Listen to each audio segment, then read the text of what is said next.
York was not a small settlement. It was one of the largest cities in northern England.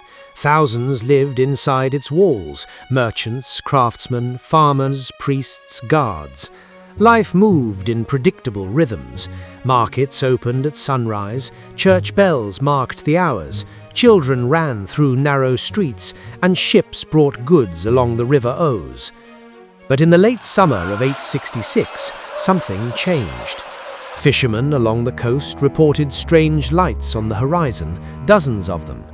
At first, the people believed it was a passing fleet, but the lights multiplied, moving slowly toward the river mouth.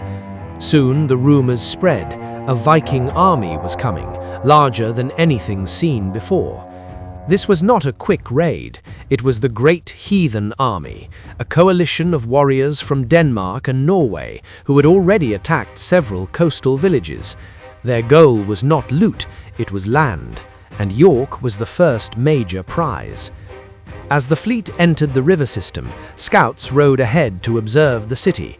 They watched the guards, counted the patrols, noted the weaknesses in the walls, and studied how supplies moved in and out. The Vikings knew York was wealthy, but they also knew it was divided. Two rival Northumbrian kings were fighting for control, leaving the city poorly defended. The Vikings camped several miles north of York, building temporary walls and storing supplies. They were patient. They waited for the city to weaken itself. Inside York, tensions rose. The leaders argued about whether to prepare for war or attempt diplomacy.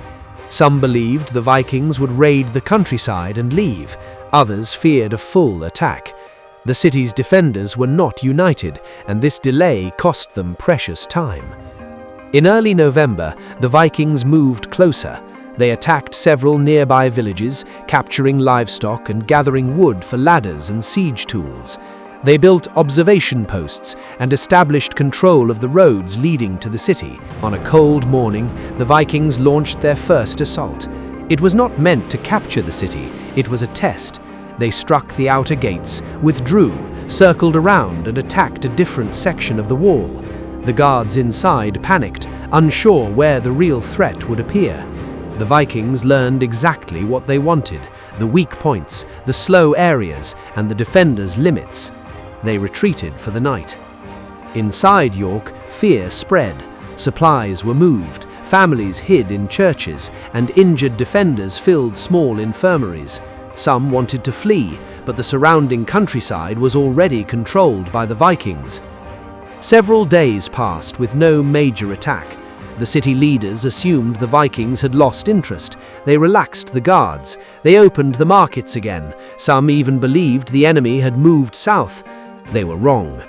On the morning of November 1st, the Vikings moved silently toward the walls.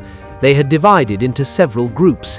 One carried ladders, another prepared to break through the weakened eastern gate, a third hid along the riverbank, waiting to enter once fighting began.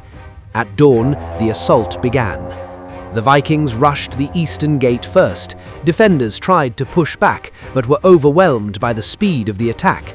As they focused all their strength on that gate, another Viking force climbed the walls from the north. Once the wall was breached, chaos unfolded inside the city. Fighting erupted in the narrow streets. The defenders tried to regroup, but the Vikings pushed deeper, capturing intersections and blocking escape routes. Merchants closed their shops, families barricaded homes, and priests gathered frightened civilians into churches. The battle did not end in a single day. For 3 days, the Vikings advanced through the city inch by inch.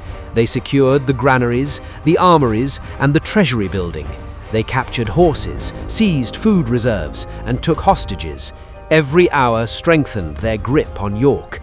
By the 4th day, resistance collapsed. The city leaders requested negotiations.